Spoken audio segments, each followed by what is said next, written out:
वालेकुम। उम्मीद है आप सब खैरियत से होंगे। आज हम बात करेंगे सेल वॉल के टॉपिक के बारे में। हम इनके सारे फंक्शंस, इसकी स्ट्रक्चर के बारे में, इसके अलावा प्राइमरी सेकेंडरी सेल वॉल और मिडल लैमेला, इन तीनों के डिफरेंस के बारे में बात करेंगे। इसके अलावा जो पॉसिबल पॉइंट्स है जो हमें याद होने चाहिए, जो डिफरेंट पॉइंट्स है, वो सारी इन चीज़ों के बारे में हम बात करेंगे। कुछ चीज़ें बुक में से होंगी यानी आपको पता होंगी, लेकिन कुछ चीज़ें एक्स्ट्रा होंगी MD-CAT व्यू से, और ओवरऑल भी जिस तरह आपको हेल्प हो सके। आप BS के स्टूडेंट है या किसी तरह के भी, ये सेल वॉल का हम पूरा थोरोली स्टडी करेंगे कि आपको किसी भी एग्ज़ाम में हेल्प मिल सके। तो स्टार्ट करते हैं। सबसे पहले हमारे पास जो सेल वॉल, इसके बारे में आपको ये पता होना चाहिए, हमने पहले सेल मेम्ब्रेन भी पढ़ा होता है। सेल वॉल जो होती है ये रिजिड होती है और सेमी परमिएबल होती है। देखिए यहाँ पे एक टर्म है सेमी परमिएबल, हम ये सिर्फ यूज़ करते हैं मोस्टली सेल मेम्ब्रेन के लिए, लेकिन असल में क्या होती है, ये सेल वॉल भी सेमी परमिएबल होती है। इसकी बेसिक रीज़न क्या है कि जो सेकेंडरी सेल वॉल होती है उसकी कंपोजिशन काफ़ी ज़्यादा सिलेक्टिव होती है, तो इस वजह से ये भी सेमी परमिएबल। ये प्रोटेक्टिव लेयर होती है जो नेक्स्ट टू सेल मेम्ब्रेन होती है। कहते हैं कि ये इसकी पोजीशन क्या होती है, नेक्स्ट टू सेल मेम्ब्रेन होती है। ये चीज़ें आपको वैसे भी पता होंगे कि एनिमल में ये नहीं होती, प्लांट्स में होती हैं। और जो फंजाई और प्रोकैरियोट्स होती है उनकी सेल वॉल डिफरेंट होती है as compare to plant cell wall.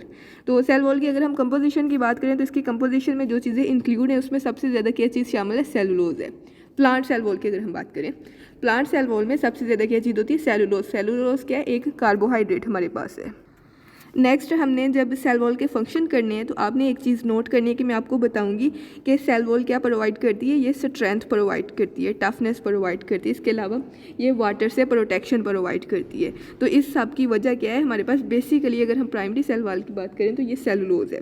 यानी हमारे पास जो सेलुलोज है ये क्या, एक हाइड्रोफोबिक पॉलीमर है ऑफ कार्बोहाइड्रेट्स। कार्बोहाइड्रेट्स का एक पॉलीमर है, ग्लूकोज का पॉलीमर है जो कि हाइड्रोफोबिक है, यानी वाटर इनसोलेबल कह सकते हैं आप इसको। क्या है, वाटर इनसोलेबल है, ये वाटर में सोलेबल नहीं होता। इसके अलावा ये फिब्रस होते हैं और टफ भी होता है। तो ये सेलुलोज के बारे में थे। सेलुलोज जो होता है ये कॉटन और वुड वगैरह का मेजर कंपोनेंट होता है। इसी वजह से मेजर कंपोनेंट होता है because it is present in their cell wall. तो जब तमाम सेल में सेल वॉल मौजूद होगी, सेलुलोज मौजूद होगा, तो सबसे ज़्यादा मेजर कंपोनेंट क्या होगा, सेलुलोज होगा, और ये पेपर प्रोडक्शन में भी इस्तेमाल होता है। इसके बाद अगर हम बैक्टीरिया सेल वॉल की बात करें, अभी हम जनरल बातें कर रहे हैं, इसके बाद मैं जब स्ट्रक्चर पर बात करूँगी और इसके बाद उसके फंक्शंस पे बात भी करेंगे इंशाल्लाह। तो हमारे पास सेल वॉल के, अगर बैक्टीरिया सेल वॉल की बात करें तो उसमें जो कंपोनेंट होता है वो पेप्टिडोग्लाइकन होता है हमारे पास। और पेप्टिडोग्लाइकन के बारे में आपको ये तो पता होगा, लेकिन आपको मैं ये बात बता दूं कि इसमें दो कंपोनेंट होते हैं। एक क्या होता है, पेप्टाइड होते हैं। एक क्या चीज़ होती है, पेप्टाइड, जिसको आप प्रोटीन या अमाइनो एसिड इस तरह कंसीडर कर सकते हैं। और दूसरी जो चीज़ हमारे पास होती है वो क्या होता है, ग्लाइकन होता है। ग्लाइकन यानी शुगर्स प्रेजेंट होते हैं। तो पेप्टिडोग्लाइकन में प्रोटीन्स और ग्लाइकन्स यानी शुगर्स एंड अमाइनो एसिड दो चीज़ें प्रेजेंट होती हैं। और जो फंगल सेल वॉल होती है उसकी मेन कंपोनेंट में बेसिकली एक चीज़ है और ओवरऑल हम तीन चीज़ें कहते हैं। बेसिकली उसकी एक चीज़ ही होती है, काइटन होता है, ग्लूकन्स होते हैं और प्रोटीन्स होती हैं। उसमें भी प्रोटीन्स भी, काइटन भी और ग्लूकन भी। अगर हम सेल वॉल की स्ट्रक्चर की बात करें तो सबको पता होगा कि इसकी स्ट्रक्चर में बेसिक सेक्शंस कितने होते हैं। अगर बेसिक सेक्शंस की बात करें, अगर हम कम्प्लेक्सिटी की तरफ जाए ना तो सेकेंडरी सेल वॉल में S1, S2, S3 वगैरह और भी काफ़ी चीज़ें होती है, लेकिन अगर हम बेसिकली उसकी सेक्शंस की बात करें तो इसमें तीन सेक्शंस होते हैं। एक को हम मिडल लैमेला कहते हैं। मिडल लैमेला का क्या काम होता है, इसने दो सेल्स को आपस में जोड़ना होता है। यानी अगर हम कोई भी सेल की बात करें, लाइक ये एक सेल है, ये एक सेल है, तो इसके दरमियान जो चीज़ जोड़ रही है ये क्या है, मिडल लैमेला है। कैसे ऐसे कह सकते हैं जैसे स्टिकी करैक्टर प्रोवाइड करना होता है, एडहेजन प्रोवाइड करनी होती है, किसने, मिडल लैमेला ने। इसके बाद हमारे पास आ जाती है primary cell wall. Primary cell wall में क्या चीज़ होती है, सबसे ज़्यादा सेलुलोज होता है। सेलुलोज के बाद हेमी सेलुलोज और पैक्टिन होता है। इसके बाद सेकेंडरी सेल वॉल आ जाती है हमारे पास। तो ये तीनों लेयर थी। अगर हम एक एक करके बात करें मिडल लैमेला की, मिडल लैमेला के ओवरऑल हम फंक्शंस की बात करें तो इसमें क्या चीज़ प्रेजेंट होती है, मिडल लैमेला में बेसिकली जो इसकी मेन कंपोजिशन है उसमें क्या प्रेजेंट होता है, पैक्टिन प्रेजेंट होता है। पैक्टिन के अलावा इसमें और भी चीज़ें प्रेजेंट होती हैं, जैसे इसमें मैग्नीशियम होता है, कैल्शियम साल्ट्स भी होते हैं, और ये स्टिकी कह सकते हैं, ये जेल लाइक कह सकते हैं, क्योंकि इसमें ये जो हमारे पास होता है पैक्टिन, पैक्टिन का क्या काम होता है, पैक्टिन ने किसी भी चीज़ को स्टिकी करैक्टर प्रोवाइड करने होते हैं। लाइक आप इसको याद कर सकते हैं कि पैक्टिन पैक करता है, पैक इट, पैक्टिन इसको क्या करेगा, पैक करेगा, एडहेजन प्रोवाइड करेगा, यानी दो एडजेसेंट सेल्स होंगे उनकी सेल वॉल को या आप कह रहे हैं सेल को बाइंड करने में हेल्प करेगा। तो मिडल लैमेला का आपको फंक्शन पता होना चाहिए। What is the function of middle lamella? Middle lamella is here to provide adhesion between two cell walls या टू सेल्स। एडजेसेंट सेल के दरमियान एडहेजन प्रोवाइड करते हैं middle lamella with the help of pectins. Pectins के बारे में मैंने आपको बता दिया। पैक्टिन क्या करते हैं, पैक करते हैं, यानी एडहेजन प्रोवाइड करते हैं। इसके बाद आती है हमारे पास प्राइमरी सेल वॉल। आपने प्राइमरी और सेल वॉल और सेकेंडरी सेल वॉल में दो चीज़ें याद रखनी है कि जो हमारे पास प्राइमरी सेल वॉल होती है ये ग्रोइंग सेल में होती है, यानी आप ये कह सकते हैं कि प्राइमरी सेल वॉल में एबिलिटी टू ग्रो होती है। ये सेल को या फिर आप कह सकते हैं जिधर प्रेजेंट होती है उसको ग्रो करवा सकते हैं। लेकिन हमारे पास जो सेकेंडरी सेल वॉल होती है ये डेड सेल्स पे, आप कह सकते हैं डेड सेल्स पे कंसिस्टेड होती है। यानी primary has ability to grow but secondary do not have such ability. तो प्राइमरी सेल वॉल की अगर हम कंपोजिशन की बात करें, इसमें सबसे ज़्यादा सेलुलोज होता है।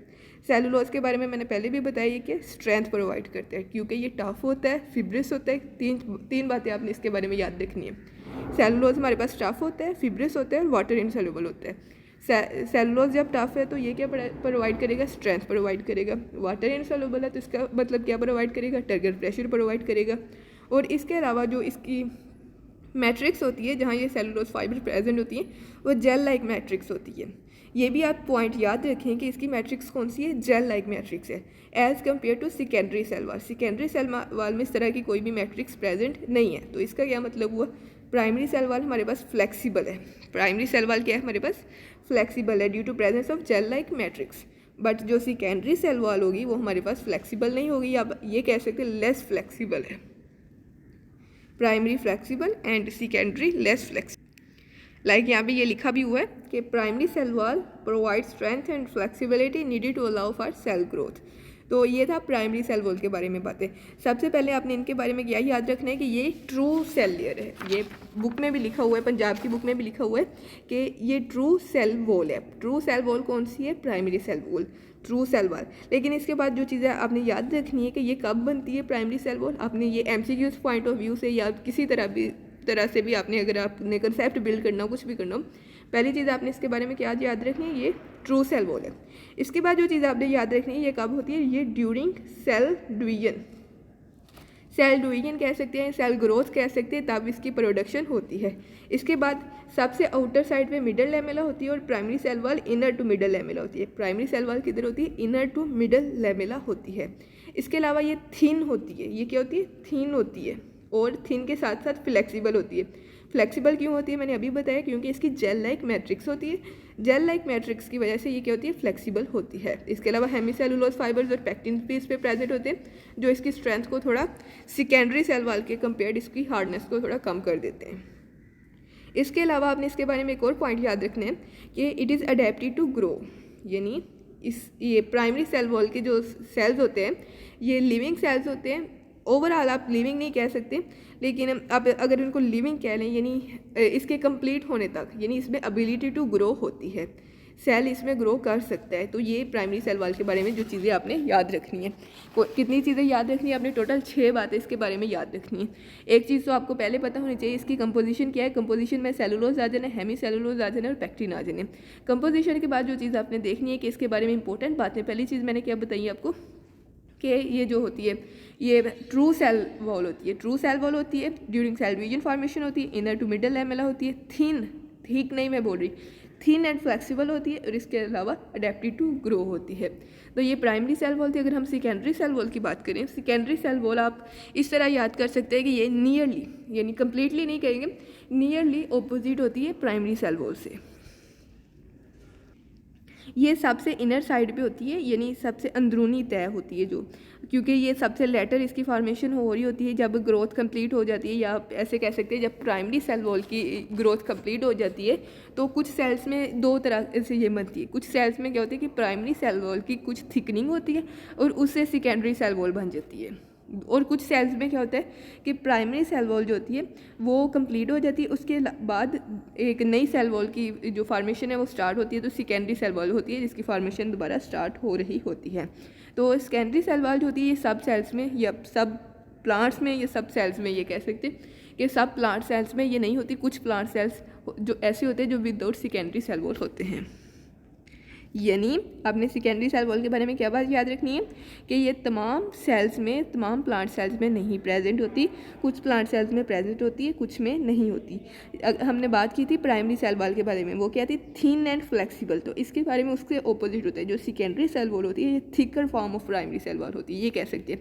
यानी उससे थिकर होती है और लेस फ्लेक्सिबल होती है, लेस फ्लेक्सिबल होती है, लेस वाटर परमेबल होती है और मोर थिकर होती है। ये तीन बातें इसने आपने याद रखनी है। इसके बाद अगर हम इसकी कंपोजिशन की बात करें, इसकी कंपोजिशन में क्या आ जाना है हमारे पास, सिमिलरली जैसे प्राइमरी सेल वॉल थी, मैंने आपको बताया कि कुछ सेल्स में क्या होता है कि प्राइमरी की थिकनिंग से सेकेंडरी बनती है, तो क्या होता है कि उसमें सेलुलोज प्रेजेंट होगा, हेमी सेलुलोज प्रेजेंट होगा। लेकिन जो सेकेंडरी सेल वॉल, इसमें एक एडिशनल चीज़ होती है, वो क्या है, लिग्निन। लिग्निन प्रेजेंट होता है इसमें, लिग्निन जो होता है वो इसमें प्रेजेंट होता है। लिग्निन के बारे में अगर मैं आपको बताऊँ तो जो लिग्निन होता है ये हाइड्रोफोबिक एक पॉलीमर है, हाइड्रोफोबिक। यानी ये जो सेलुलोज है ना, सेलुलोज से भी ज़्यादा हाइड्रोफोबिक है। यानी ये बहुत ज़्यादा स्ट्रेंथ भी प्रोवाइड करते हैं और इसका बेसिक फंक्शन क्या है कि जो वाटर है उसको कनेक्टिव टिश्यू में स्टोर करके रखता है। लाइक हम किसी भी कनेक्टिव टिश्यू में बात करें तो उसके अंदर पानी को स्टोर करके रखने, इतना ये हाइड्रोफोबिक होता है कि इसने वाटर को बिल्कुल रिपेल करना है, इसने अट्रैक्ट नहीं करना, रिपेल करना है, ये हाइड्रोफोबिक होता है। तो सेकेंडरी सेल वॉल के बारे में ये थी बातें जो हमने की हैं। सबसे पहले सेकेंडरी सेल वॉल कब बनती है, once primary cell wall has stopped dividing and growing it may thicken to form secondary cell wall. एक तरीका ये बनने का, और दूसरा मैंने आपको बताया कि इसके दूसरे तरीके से भी बन सकती है। ये रिजिड होती है, स्ट्रेंथ प्रोवाइड करती है, सपोर्ट प्रोवाइड करती है, बिल्कुल प्राइमरी सेल वॉल की तरह वो भी स्ट्रेंथ प्रोवाइड करती है, सपोर्ट प्रोवाइड करती है। लेकिन जब कंपैरिजन की बात करें, जब आपको एमसीक्यूज की फॉर्म में आई या फिर किसी तरह भी कंपैरिजन की बात करें, तो हमारे पास जो सेकेंडरी सेल वॉल होगी ये मोर थिकन होगी, मोर रिजिड होगी। तो इसमें सेलुलोज और हेमी सेलुलोज के अलावा लिग्निन प्रेजेंट होता है। लिग्निन के बारे में मैंने आपको बताया, ये टफ होता है, ये हाइड्रोफोबिक होता है। लिग्निन के बारे में मैंने एक और आपको बात बताई कि लिग्निन क्या काम करता है कि जो वाटर होता है उसको कंडक्टिव टिश्यूज़ में स्टोर करके रखता है, उसको कंडक्टिव टिश्यू में स्टोर करके रखता है, जिसकी वजह से वाटर जो है एक जगह से दूसरी जगह ट्रांसफ़र इजीली हो जाता है। ये थी middle lamella, primary cell wall और सेकेंडरी सेल वॉल के बारे में बातें। जो सेकेंडरी सेल वॉल के बारे में आपने बातें याद रखनी है, जैसे प्राइमरी के बारे में याद रखिए, इसके मैं एक दफ़ा दोबारा रिपीट करती हूँ। ये क्या होती है, इन सम सेल्स, यानी सम प्लांट सेल्स में होती है, सब प्लांट सेल में ये प्रेजेंट नहीं होती। कुछ सेल्स में ये क्या होती है, thicken form of primary cell wall, कुछ सेल्स में क्या होती है, थिकन फॉर्म होती है। कुछ सेल्स में न्यू ग्रोथ होती है, कुछ प्लांट सेल्स में ये thicken form of primary cell wall होती है। ये कब बनती है, after the growth has completed, यानी ग्रोथ या डेवलपमेंट के कंप्लीट होने के बाद इसका प्रोसेस, इसका फॉर्मेशन प्रोसेस स्टार्ट होता है। या फिर आप ये भी कह सकते हैं कि जब प्राइमरी सेल वॉल कंप्लीट हो जाती है उसके बाद ये बनना स्टार्ट होती है हमारे पास जो सेकेंडरी सेल वॉल है। इसके अलावा ये मोर फ्लेक्सिबल है और लेस फ्लेक्सिबल है क्योंकि इसमें लिग्निन प्रेजेंट होता है, वाटर कंडक्शन में हेल्प करती है ड्यू टू लिग्निन, और मोर हाइड्रोफोबिक है ड्यू टू लिग्निन। तो ये primary cell wall, secondary cell wall और मिडल लैमेला के बारे में बातें थी। अब हम ये स्ट्रक्चर अगर आप देख लें तो किस तरह ये प्रेजेंट होती हैं। सबसे पहले क्या होती है, ये मिडल लैमेला होती है। मिडल लैमेला में पैक्टिन प्रेजेंट होता है। पैक्टिन ने क्या करना होता है, पैक करना होता है दो चीज़ों को, यानी इसने क्या प्रोवाइड करनी होती है, अडहेशन प्रोवाइड करनी होती है। तो पैक्टिन ने अडहेशन प्रोवाइड करनी होती है। सबसे बाहर की तरफ क्या होता है, मिडल लैमेला होता है। उसके बाद हमारे पास प्राइमरी सेल वॉल होती है। प्राइमरी सेल वॉल के क्या फंक्शन है, इसने स्ट्रेंथ प्रोवाइड करनी है टू न्यू ग्रोइंग सेल्स, यानी ये न्यू में होती है। उसके बाद इसमें आता है सेकेंडरी सेल वॉल आ जाती है हमारे पास, और उसकी कंपोजिशन वगैरह हर चीज़ के बारे में बात की है। कुछ बातें नोट्स में लिखी हुई हैं, कुछ नहीं लिखी हुई, तो आप सारी चीज़ें नोट कर सकते हैं। ये नहीं कहना कि सिर्फ जो स्लाइड्स में लिखा हुआ है वही आपके लिए इनफ है। जो मैं बोल रही हूँ, जो मैंने एक्स्ट्रा चीज़ें आपको बताई हैं, लाइक अगर आपको कोई पूछे कि सेल वॉल को सिक्रेट कौन करता है, तो प्रोटोप्लास्ट ऑफ सेल सिक्रेट करता है। इसकी थिकनेस के सारे सेल्स में सेम होती है। अगर आपको क्वेश्चन है तो इसका क्या जवाब होगा कि इसकी थिकनेस तमाम प्लांट सेल्स में सेम नहीं होती। कुछ सेल्स में सेम होती है, कुछ में डिफरेंट होती है। तो इसकी थिकनेस थिकनेस वेरी करती है फ्रॉम सेल टू सेल। आपको अगर पूछा जाए ट्रू सेल वॉल की लेयर कौन सी है तो आपने कौन सी बतानी, प्राइमरी सेल वॉल कौन सी है, ट्रू सेल वॉल है। इसके बाद अगर आपसे पूछा जाए कि सबसे जो thick form of cell wall है वो कौन सी है तो आपने बताना है सेकेंडरी सेल वॉल जो है वो सबसे ज़्यादा थिक है। इसके अलावा आपने बताना है कि फ्लेक्सिबल ज़्यादा कौन सी है तो आपने बताना है प्राइमरी ज़्यादा फ्लेक्सिबल है, क्योंकि सेकेंडरी में लिग्निन होता है, लिग्निन उसकी फ्लेक्सिबिलिटी को डिक्रीज़ करता है। इसके अलावा जो प्राइमरी होती है उसमें जो जेल लाइक मैट्रिक्स होती है उस वजह से प्राइमरी ज़्यादा फ्लेक्सिबल होती है। तो ये सारी चीज़ें आपने नोट करके रख लेनी है। नेक्स्ट हमारे पास physiological roles of cell wall है, यानी सेल वॉल के जो हमारे पास फंक्शंस हैं अब हम उसकी बात करेंगे जो फंक्शन है सेल वॉल के। तो इसके बारे में मैं आपको एक ट्रिक से याद करवा देती हूँ। एक ट्रिक से आप ये सारे फिजियोलॉजिकल रोल को याद कर सकते हैं। आपने किसी भी रोल को इग्नोर नहीं करना, आपने किसी भी चीज़ को इग्नोर नहीं करना। क्यों इग्नोर नहीं करना, बाज़ औक़ात एग्जामिनर हमें बहुत सी आसान चीज़ों से हमें एग्जामिन करता है, यानी वो आसान चीज़ देता है, हमने वो इग्नोर की होती है, हमें वो कंसेप्ट पता होता है लेकिन हमने उसको लाइन की फॉर्म में, हमने उसको एक शेप की फॉर्म में इग्नोर किया होता है, तो हम मार खा जाते हैं उस पॉइंट पे। तो आपने क्या करना है, इन चीज़ों को इग्नोर नहीं करना। तो फिजियोलॉजिकल रोल्स की बात करें तो इसमें मैंने आपको बोला है कि अभी मैं आपको एक ट्रिक से याद करवा देती हूँ। टू, ये नोट कर लें, to do SSP from GC। ये ट्रिक है आपके पास, to do SSP from GC। इस ट्रिक के थ्रू आपके सारे सेल वॉल के फंक्शन क्लियर हो जाएंगे। आपके पास जो बुक्स होंगी या जो भी आपके पास मटेरियल होगा, आपके पास इतना ज़्यादा ये एवेल्यूएट करके या इतनी अच्छी तरह नहीं आपको डिटेल के साथ नहीं मिलेगा, लेकिन आपका जब एग्जामिनर आपसे सवाल पूछता है, जब आपको एक MCQs की फॉर्म में देता है तो वो आपको आपके एक माइंड लेवल तक जाने की कोशिश करते हैं कि आप कितना समझते हैं। ये सारी चीज़ें आपको लाइन्स में मिलेंगी, कंजेस्टेड मिलेंगी, लेकिन एज इट इज़ आपको कोई भी फिजियोलॉजिकल रोल्स को अलहदा करके नहीं देगा। तो आपने इन सारे फिजियोलॉजिकल रोल्स को अपने दिमाग में रखना है, तो इनको समझना भी अच्छी तरह। तो सबसे पहला इसका जो हमारे पास फिजियोलॉजिकल रोल है टू, तो T फॉर टर्गर प्रेशर। ये क्या करती है, जो हमारे पास सेल वॉल होती है क्या करती है, टर्गर प्रेशर को कंट्रोल करती है। अब टर्गर प्रेशर का आपको पता होगा, टर्गर प्रेशर क्या होता है कि जब किसी भी सेल के अंदर पानी भर दिया जाए तो पानी की वजह से उसकी टर्जिडिटी जो प्रोवाइड होती है, उसको जो एक टर्जिडिटी प्रोवाइड होती है उस प्रेशर को टर्गर प्रेशर कहते हैं। यानी वाटर या कोई भी इंटरनल कंटेंट है उसके पुश की वजह से जो प्रेशर क्रिएट होता है वो कौन सा होता है, टर्गर प्रेशर है। टर्गर प्रेशर किस वजह से होता है, push of the internal material. Cell content या इंटरनल मटेरियल के पुश की वजह से जो कंटेंट क्रिएट होता है, वो जो प्रेशर क्रिएट होता है उसको क्या कहते हैं, टर्गर प्रेशर कहते हैं। तो इस प्रेशर का क्या मकसद है, ये प्रेशर प्लांट को रिजिड और इरेक्ट रखता है। लाइक ये कोई भी छोटा पौधा है, इसमें टर्गर प्रेशर नहीं है तो इसने क्या करना है, ऐसे मुरझा जाना है, गिर जाना है।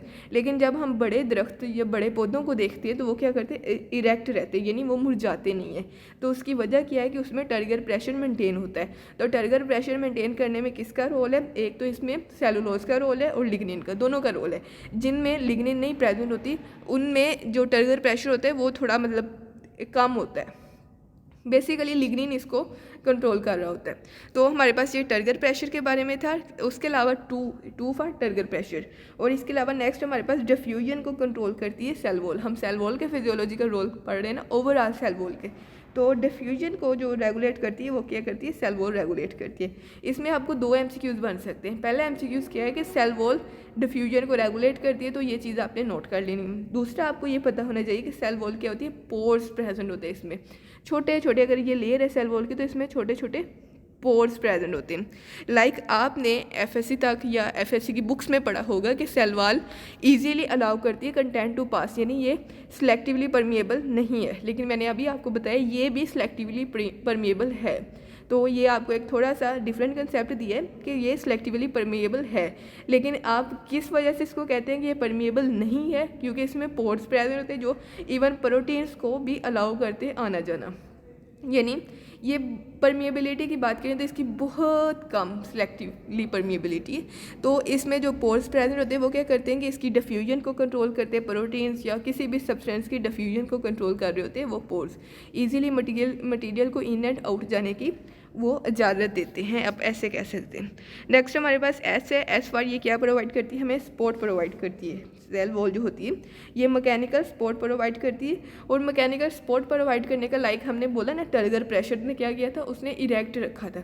सिमिलरली जब ये मैकेनिकल सपोर्ट प्रोवाइड करती है तो जिस तरफ ये सपोर्ट देगी उस तरफ सेल की ग्रोथ होना शुरू हो जाएगी। लाइक अगर लेफ्ट साइड पे सपोर्ट देगी तो लेफ्ट साइड पे ग्रोथ होना शुरू हो जाएगी, और राइट पे देगी तो राइट पे, यानी ये डायरेक्शन ऑफ सेल ग्रोथ को कंट्रोल करती है थ्रू प्रोवाइडिंग मैकेनिकल सपोर्ट। तो it provide mechanical support to control the direction of cell growth. ये किसका फंक्शन था। नेक्स्ट ये क्या प्रोवाइड करती है, हमें ये स्टोरेज का रोल प्ले करती है, हमारे पास स्टोरेज का रोल भी प्ले करती है। ये सारे रोल आपने याद रखने हैं। स्टोरेज का रोल कैसे प्ले करती है, ये कार्बोहाइड्रेट्स को स्टोर करती है। अगर हम स्पेशली सीड्स की बात करें, सीड्स जो होते हैं हमारे पास, उनमें क्या होते हैं, ये कार्बोहाइड्रेट की स्टोरेज का रोल प्ले कर रही होती है। तो इसका एक रोल स्टोरेज का भी हो गया, cell wall play the role of storage, तो स्टोरेज का रोल भी ये प्ले कर रही है। इसके अलावा ये प्रोटेक्शन का रोल भी प्ले करती है, एज अ बैरियर ये एक्ट करती है। लाइक आपने देखा होगा कि जो एनिमल्स हैं ये वायरसेस से ईजीली अफेक्ट हो जाते हैं, ईजीली इनको वायरस बैक्टीरिया कुछ भी अटैक कर देता है, क्योंकि हमारे पास सेल वॉल नहीं है। लेकिन अगर हम प्लांट्स की बात करें तो उसमें क्या होता है कि ये barrier as a barrier act करती है। इस बैरियर की वजह से हम इसको कह रहे हैं ये सिलेक्टिवली परमिएबल है, तो ये एज अ बैरियर एक्ट करती है for viruses and other pathogens. यानी ये प्रोटेक्शन, 3 तरह से प्रोटेक्शन देती है। पहले तरीके से कैसे देती है, वायरसेस के अगेंस्ट क्या करती है, ये बैरियर प्रोवाइड करती है।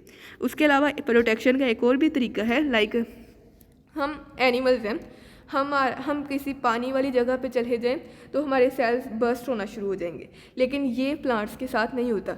तो उनकी सेल वॉल की वजह से उनको प्रोटेक्शन होती है, वाटर लॉस की वजह से उनको टर्जिडिटी मेंटेन हो जाती है, तो ये इसकी प्रोटेक्शन के रोल में भी आ जाता है। इसके अलावा ये क्या करती है, हमारे पास ये ग्रोथ को कंट्रोल कर रही होती है। हमारे पास जो सेल वॉल होती है ये क्या करती है, रेगुलेट कर रही होती है ग्रोथ को। यानी ये क्या करती है कि सेल को सिग्नल सेंड करती है कि वो सेल साइकिल में एंटर हो जाए।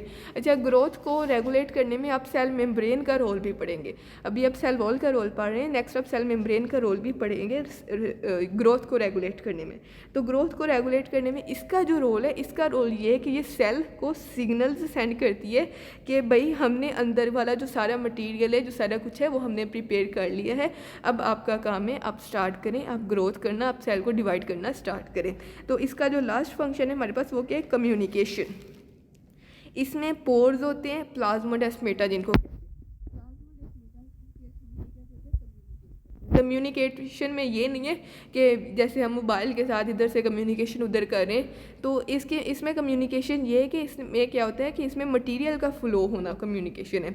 लाइक आपने जो पाथ्स होते हैं, जो एपोप्लास्ट, सिम्प्लास्ट, ये सारे पाथवे पढ़े, तो इस तरह उनको मटेरियल की रेगुलेशन चाहिए होती है, मटेरियल्स की कम्युनिकेशन चाहिए होती है। तो ये जो सेल वॉल में पोर्स होते हैं जिनको प्लाज्मोडेस्माटा कहते हैं, ये कम्युनिकेशन में भी हेल्प करते हैं। तो ये थे physiological roles of cell wall. तो ये सारे आप देख सकते हैं physiological roles of cell wall. तो हमने इसके सारे रोल पढ़े एक हिंट के साथ, to do SSP from GC। तो टी पर हमने देखा कि इसका रोल है टर्गर प्रेशर में। टर्गर को मैंने पूरी तरह एक्सप्लेन किया। फिर मैंने आपको डिफ्यूजन में बताया, डिफ्यूजन में आपने जो चीज़ याद रखनी है वो क्या है, प्रोटीन की डिफ्यूजन भी हो जाती है। फिर मैंने आपको सपोर्ट का बताया, स्ट्रेंथ का बताया। सपोर्ट और स्ट्रेंथ बेसिकली सेलुलोज और लिग्निन की वजह से होती है। फिर मैंने आपको प्रोटेक्शन का बताया, प्रोटेक्शन आपने डिफरेंट वे से देखी कि पानी से प्रोटेक्शन, वायरसेस वगैरह से प्रोटेक्शन। फिर मैंने आपको ग्रोथ का बताया, और नेक्स्ट मैंने आपको कम्युनिकेशन के बारे में गाइड किया। नेक्स्ट हम सेल मेम्ब्रेन का पढ़ेंगे। अभी ये सेल वॉल वाला है, तो इसमें अगर किसी तरह की भी कोई भी कन्फ्यूजन है, कोई MCQs पॉइंट ऑफ व्यू से किसी तरह से भी कोई कन्फ्यूजन है, तो आप कमेंट कर सकते हैं, मैं एक्सप्लेन कर दूंगी इंशाल्लाह। तो अगर आपने इसके डिफरेंस या फिर आपको ये FSC के पेपर पॉइंट ऑफ व्यू से, लाइक आपने पेपर प्रेजेंटेशन वगैरह कुछ भी आपको चाहिए होगा, तो वो भी आप कमेंट कर दें। नेक्स्ट वीडियो में मैं प्रेजेंटेशन वगैरह भी ऐड कर दूँगी। तो अगर आपने डिफरेंस देखना है तो मैं आपको ये डिफरेंस लिखवा देती हूँ, ये प्राइमरी सेल वॉल का, सेकेंडरी सेल वॉल का और मिडल लैमेला का। Primary cell wall true cell wall होती है,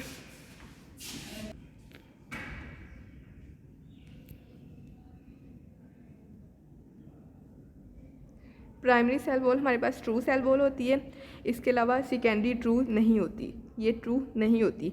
मिडल लैमेला भी ट्रू नहीं होता। इसके बाद प्राइमरी सेल वॉल होती है, ये सेल डिवीजन के टाइम ग्रोथ होती है, ये आफ्टर डिवीजन होती है, तो ये आप याद रख सकते हैं। इसके अलावा ये इनर टू मिडल लैमेला होती है। प्राइमरी क्या होती है? इनर टू मिडल लैमेला होती है, और प्राइमरी जो होती है, और ये इनर टू प्राइमरी सेल्स, ये inner to primary cell wall. और इसके अलावा जो प्राइमरी सेल वॉल होती है ये हमारे पास थिन होती है, सेकेंडरी होती है ये थिक होती है। प्राइमरी थिन होती है, सेकेंडरी थिक होती है। इसके अलावा प्राइमरी सेल वॉल के जो सेल्स होते हैं ये अलाउ करते हैं ग्रोथ को, लेकिन सेकेंडरी सेल वॉल के सेल्स अलाउ नहीं करते ग्रोथ को। इसके अलावा प्राइमरी सेल वॉल जो होती है ये फ्लेक्सिबल होती है, ये फ्लेक्सिबल होती है, लेकिन सेकेंडरी सेल वॉल फ्लेक्सिबल नहीं होती। तो मिडल लैमेला के बारे में जो चीज़ें याद रखनी है, ये क्या होता है? स्टिकी होता है, जेल लाइक होता है। इसके अलावा इसमें मैग्नीशियम होते हैं, कैल्शियम साल्ट्स वगैरह होते हैं, पेक्टिन प्रेजेंट होती है, ये चीज़ें।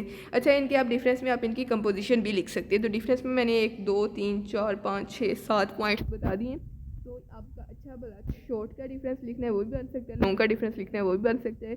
एमडी कैट या कंसेप्चुअल पॉइंट ऑफ व्यू से करना है या किसी भी एग्जामिनेशन पॉइंट ऑफ व्यू से करना है, वो भी आपका डिफरेंस बन जाएगा। तो जज़ाकल्लाह, थैंक यू वेरी मच। अल्लाह ताला आप सबको कामयाब करे। ये था ये सेल वॉल के बारे में सारी डिटेल डिस्कशन। इंशाल्लाह नेक्स्ट सेल मेम्ब्रेन और बाकी भी हम सारे टॉपिक्स करेंगे। जज़ाकल्लाह, थैंक यू वेरी मच। अल्लाह ताला कामयाब